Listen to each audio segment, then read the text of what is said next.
बिस्मिल्लाहिर्रहमानिर्रहीम। अस्सलाम वालेकुम एवरीवन, कैसे हैं आप सब लोग। मैं बिल्कुल ठीक ठाक हूँ और दुआ करती हूँ आप सब भी खैरियत से होंगे। आज का व्लॉग मैंने स्टार्ट किया है सुबह ब्रेकफास्ट से। तो यहाँ पे मैंने प्याज ले लिया है, हरी मिर्चें ले ली थी और यहाँ पे चीज़, अंडे, ब्रेड। अब बनाएंगे इसका सैंडविच। तो सैंडविच बहुत बार मैं इसकी रेसिपी भी दे चुकी हूँ, लेकिन अभी भी जो लोग मेरे चैनल पर नए हैं ना, तो वो लोग इस रेसिपी को नोट डाउन कर लें। बहुत मज़े की चीज़ी से सैंडविच बनते हैं। और वैसे तो ऑमलेट के अंदर मैं ब्रेड को डिप करके बनाती हूँ, तो वो भी बहुत मज़े की लगती है। लेकिन क्या होता है कि बीच के अंदर जब इसके चीज़ चली जाती है ना, तो बस फिर चीज़ का एक अलग ही टेस्ट आ रहा होता है। बहुत मज़े के ये सैंडविचेस बन के हेल्दी से रेडी हो जाते हैं। तो बच्चों को संडे था ना, तो सोचा कि बाज़ार से बेहतर है कि मैं घर में ही कुछ अच्छा सा बना के दूँ। और ऐसे ही है कि फिर गर्मी के अंदर बच्चे एक टाइम ही बच्चे जो है ना, जब ब्रेकफास्ट कर लेते हैं पेट भर के, तो फिर नेक्स्ट जो होता है उनका फिर खाने का ही मील उनको मिलता है।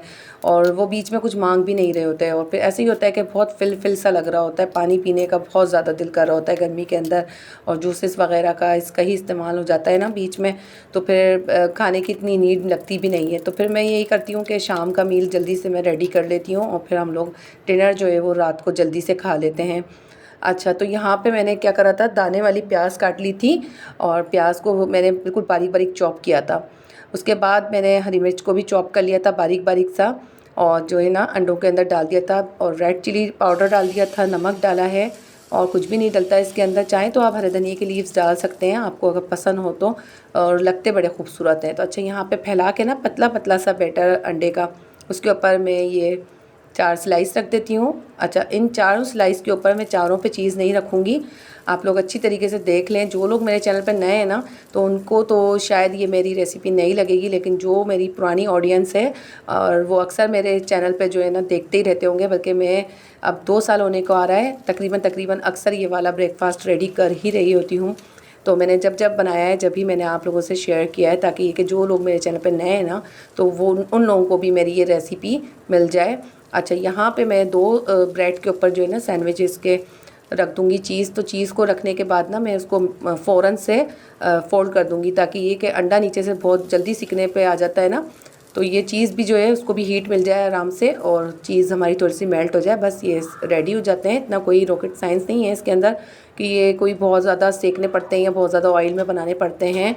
बस जस्ट ये होता है कि अंडे की कोटिंग जो होती है ना, उसको सेकना होता है, तो थोड़ा सा शैलो फ्राई करना होता है हम लोगों ने, उससे भी बहुत ज़्यादा कम। अच्छा, ये ना नॉन स्टिक पैन में बहुत अच्छे से बन के रेडी होते हैं। अगर नॉन स्टिक पैन नहीं है तो फिर कोई ऐसा इशू भी नहीं है।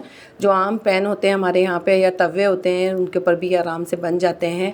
अच्छा, यहाँ पे मैं अब दूसरे वाले भी सैंडविचेस बना रही थी। अच्छा, बच्चों ने कहा कि मम्मा थोड़ा सा सेक के इनको निकाल लें एक बार, ताकि ये कि थोड़े से ये अंदर से भी सिके हुए बने। तो मैंने कहा चलें ऐसे भी बना लेते हैं, लेकिन थोड़ी सी झंझट हो जाती है इसके अंदर। फिर मैंने बच्चों के हिसाब से ही जो ये वाले 2 सैंडविचेस थे ना, इनको मैंने पहले टोस्ट कर लिया था हल्का सा तवे पे जो है ना डाल के, पैन में ऑयल डाल के हल्का सा इनको टोस्ट कर लिया था। उसके बाद फिर मैंने दोबारा से इसके ऊपर चीज़ रखी ना, तो जल्दी से ये मेल्ट हो गई थी, क्योंकि ब्रेड जो है वो गर्म हो गई थी ना, तो जल्दी से ये वाले मेल्ट हो गए थे। बहुत अच्छे से बनते हैं। जालीदार सी जब चीज़ निकलती है ना, इसके अंदर से थ्रेड्स निकलते हैं चीज़ के, तो बहुत ही टेम्पटिंग भी लग रहे होते हैं और बच्चों को जो है माउथ वाटरिंग भी लग रहे होते हैं। बहुत अच्छा ये नाश्ता बन के रेडी होता है। तो आप लोग भी ज़रूर इस रेसिपी को ट्राई कीजिएगा और आप लोग मुझे इसका फ़ीडबैक भी ज़रूर दीजिएगा कि आपको ये रेसिपी कैसी लगती है। तो जो मेरी पुरानी ऑडियंस है वो तो जानती है कि मैं ये अक्सर बना ही रही होती हूँ। अच्छा, तो संडे का दिन थोड़ा सा रिलैक्स मिलता है मुझे, क्योंकि यही होता है कि यशा की भी उन्हीं की छुट्टी होती है और बच्चों को भी रिलैक्स मिल जाता है। और दूसरा ये कि कारी साहब वगैरह की, ट्यूशन की, सबकी छुट्टी होती है, छोटे बच्चों की भी।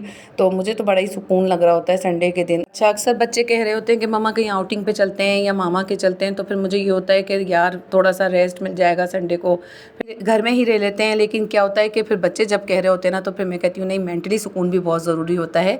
तो हम लोग फिर आउटिंग पर भी निकल जाते हैं।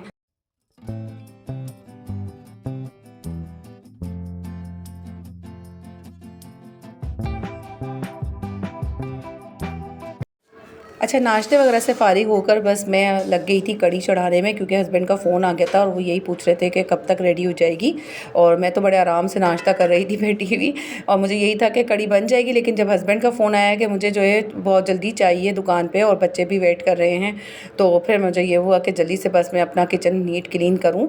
नाश्ते के बर्तन वगैरह धो लिए थे, काउंटर भी साफ़ कर लिया था। अब मैं आ गई हूँ यहाँ पे कड़ी तैयार करने के लिए। कड़ी के लिए मैंने जर्मन मिर्चें लेनी थी और ये साइज़ की बहुत अच्छी सी रहती हैं, बहुत ज़्यादा तीखी नहीं होती हैं, तो ये मिर्चें बड़ी मज़े की लगती हैं। इसको कितना ही डाल लो ये तेज़ नहीं होती हैं, लेकिन ज़्यादा भी नहीं, फिर बिल्कुल गाढ़ी गाढ़ी सी कड़ी हो जाएगी। अच्छा, यहाँ पे मैंने ये खट्टा दही मंगवा लिया था, क्योंकि छाछ जो है ना अंकल कहने लगे कि आप एक दिन पहले बोला करें। अच्छा, ये वाली जो शॉप है ना, इधर से खट्टा दही मिलता है, तो मैंने वहीं से ही मंगवा लिया था। होता है ना मोहल्ले में एक खट्टे दही की दुकान होती है। अच्छा, मैंने चुटकी बजा के ये मसाला सारा कट कर लिया है और उसको पीस भी लिया है जग के अंदर। और अब जो है दही, हरी मिर्चें और लहसुन, मैंने देसी लहसुन लिया था, उसको ग्राइंड कर लिया था अच्छी तरीके से। अच्छा, इस बार मैंने जग के अंदर जो है ना बेसन नहीं डाला और मैं डालना भूल गई। तो आप लोग भी ये सारा बैटर जब चला रहे हो ना, तो इसी के अंदर ही बेसन शामिल कर दें। बेसन के 8 चम्मच मैंने डाले हैं, जो बिरयानी वाले होते हैं ना खाने वाले, वो डाले हैं। और 2.5 टीस्पून के करीब मैंने हल्दी शामिल की है। तो ये सारी चीज़ों को एक साथ ही दही जब आप चलाएं ना, उसके अंदर हरी मिर्चें, लहसुन और ये बेसन, हल्दी, ये सारी चीज़ों को अच्छे से मिक्स करके बैटर सा तैयार कर लें। तो यहाँ पे मैंने बेसन को थोड़ा सा बचा लिया था डाल के, और फिर उसके अंदर हल्दी मिक्स करी, ताकि ये कि हल्दी की भी गुठलियाँ नहीं बने, और बेसन को भी घोल के ही डालते हैं, तो इसलिए मैं फिर सारा कुछ जो है ना एक साथ ही जूसर में चला के डाल देती हूँ दही के साथ ही। अच्छा, यहाँ पे स्मूथ सी जो है ना हमारी कड़ी अब चढ़ गई है, और उसको जो है बॉईल आने तक चलाते रहना है। यहाँ पे मीनू ने ना ये मुझे छोटी सी हैंड बना के दी थी, और ये फॉर्मिंग डो जो होती है ना उससे बनाई थी। तो ये बहुत ही क्यूट लग रही थी। मैं मीनू से कह रही थी कि इसका नेस्ट और इसके अंदर छोटे छोटे से अंडे भी बना के दो, ताकि मैं किचन में रखूँ, और ये बहुत ही खूबसूरत लग रहा था, तो मैंने आपसे भी शेयर किया। यहाँ पे उबाल आने के बाद ना 1 टीस्पून के करीब मैंने अभी डाल दिया है नमक। अच्छा, अब हमारी कड़ी जो है ना पकती रहेगी और ये उबल के बाहर नहीं आएगी, क्योंकि इसको बॉईल आने तक हमने चला लिया है और उसके अंदर नमक भी बॉईल आने के बाद शामिल किया है। तो अब बिल्कुल ये आराम से पकती रहेगी धीमी आंच पे। यहाँ पे पकौड़ों की तैयारी कर ली है। दाने वाली मैंने प्याज काट ली थी, और हरी मिर्चें और धनिया बारीक बारीक चॉप कर लिया था। पिसी लाल मिर्च डाल दूँगी मैं 2 टीस्पून के करीब, और नमक चला जाएगा, मीठा सोडा और थोड़ा सा ज़ीरा डाला है मैंने। तो इन सारी चीज़ों को अच्छे से मैं घोल लूँगी, और बेसन का जो है ना थोड़ा सा थिक बैटर बनाऊँगी, बहुत ज़्यादा पतला नहीं बनाऊँगी, क्योंकि पकोड़े जब जाते हैं ना इसके अंदर कड़ी में, तो बहुत ज़्यादा ये सॉफ्ट से हो जाते हैं और अक्सर तो घुल भी जाते हैं। तो इसलिए थोड़ा सा इसको हार्ड रखना है। और बेकिंग सोडा इसलिए डालती हूँ कि पकोड़े बहुत ज़्यादा चंचोड़े से भी ना बने, सॉफ्ट बने। लेकिन जब आप बेकिंग सोडा डालते हैं ना, तो पकोड़ों का बैटर थोड़ा सा हार्ड रखें। उससे क्या होगा कि पकोड़े थोड़े से सिमटे रहेंगे, वरना फैल के बहुत बड़े बड़े से हो जाते हैं। यहाँ पे गोल गोल से मैं पकोड़े रेडी करूँगी, और थोड़े से पहले दफ़ा के तो थोड़े चपटे ही बनते हैं, लेकिन बाद में फिर ये गोल गोल अच्छे से जाली जाली वाले पकोड़े बन के रेडी हुए थे। बहुत मज़े के पकोड़े बनते हैं ये कड़ी के, और बच्चों को तो बहुत ही अच्छे लग रहे होते हैं। और इस बार मैंने सारे ही डाल दिए, बस 2-3 ही छोड़े थे, तो बाद में बच्चे और मांग रहे थे, और फिर मैंने यही बोला कि भाई कड़ी के लिए फिर बहुत मुश्किल हो जाती है। और ये देखें कितने मज़े के ये पकोड़े बन के रेडी हुए थे। अच्छा, ये वाले पकोड़े आप कितने ट्राई कर लेना, बाद में नहीं बनते अलग से, ये कड़ी के लिए ही बनते हैं। यहाँ पे भगार में मैंने प्याज काट ली थी लंबी लंबी सी, और गोला मिर्च डाल दी थी, कड़ी पत्ता डाला है, ज़ीरा डाल दिया, थोड़ी सी कलौंजी डाली है, और राई दाना डाला था थोड़ा सा मैंने इसके अंदर, ताकि कड़ी में खट्टा खट्टा सा टेस्ट आए।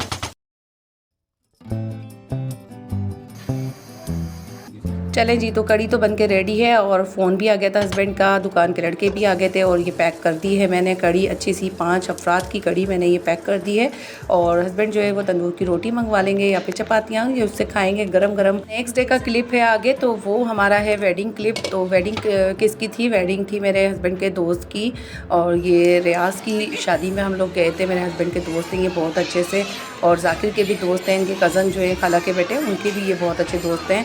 तो ये बहुत ही अच्छी बाउंडिंग बन गई है इनसे। तो इनकी शादी थी, तो इन्होंने बहुत ही इंसिस्ट किया था, तो हम सारी फैमिली पहुंच गए थे। ये मेरे हस्बैंड की खाला बैठी हैं, शहीर बैठे हुए हैं, पीछे उम्मे हानी बैठी हुई हैं। बहुत ही खूबसूरत ये ग्लोबल बैंक्वेट था, लेकिन बच्चों ने इतना शोर मचाया हुआ था, इसलिए मैंने आवाज़ें म्यूट कर दी। और एसी जो है ना उसके आगे बच्चों का इतना रश लगा हुआ था, और मैं तो इतना डर रही थी कि ये एसी आगे गिर ना जाए बच्चों पे। इतना कोई बच्चे इसको हिला जुला रहे थे। और शहीर को चेक करें, शहीर भी यहीं बैठ गए थे अपनी कुर्सी लेके और बिल्कुल भी नहीं हट रहे थे ये एसी के आगे से। यही था कि गर्मी इतनी शदीद थी और इसकी जो कूलिंग का थ्रो था ना वो बिल्कुल सामने ही हो रहा था। पूरे हॉल को कवर करना बहुत मुश्किल था। 9 के करीब ही एसी चल रहे थे लेकिन कोई फ़ायदा नहीं था। उम्मे हानी भी बहुत परेशान हो रही थी और अपनी मम्मा को बहुत तंग कर रही थी। बस बच्चों को ऐसे ही होता है, बहुत ज़्यादा गर्मी लग रही होती है और शादी गर्मियों की हो तो गर्मी के अंदर एसी का इंतज़ाम ज़रूर होना चाहिए तो मज़ा आता है गर्मी की शादी का, वरना अदरवाइज़ तो बहुत ही बुरा हाल हो जाता है। और जब ज़्यादा होता है कि जब खाना लग रहा होता है ना तो बहुत ही गर्मी हो जाती है खाने के टाइम पे। खाना बहुत मज़े का था, नो डाउट के बिरयानी बहुत मज़े की थी, बीफ की बिरयानी थी, चिकन का इन्होंने कढ़ाई बनवाई थी और बहुत डिफरेंट स्टाइल में कढ़ाई थी, मुझे नाम याद नहीं आ रहा इस वक्त। तो बच्चे और हस्बैंड यही कह रहे थे कि कढ़ाई बहुत मज़े की थी मम्मा। तो मैंने तो बिरयानी खाई थी, गर्मी इतनी शदीद थी, बस बिरयानी खा के कोल्ड ड्रिंक पी के और मीठा खा लिया था। मीठे के अंदर क्रीम का साटा मीठा बना हुआ था, बहुत मज़े का बना हुआ था, नट्स वगैरह डले हुए थे और कॉकटेल फ्रूट्स डला हुआ था, बहुत मज़े का मीठा था। तो व्लॉग को यहीं पर ही एंड करती हूँ। अपना खास ख्याल रखिएगा और मुझे दुआ में याद रखिएगा और अपने प्यारों का, अपने बड़ों का बहुत ज़्यादा ख्याल रखें और मिलती हूँ नेक्स्ट व्लॉग में। जब तक के लिए अल्लाह हाफ़िज़।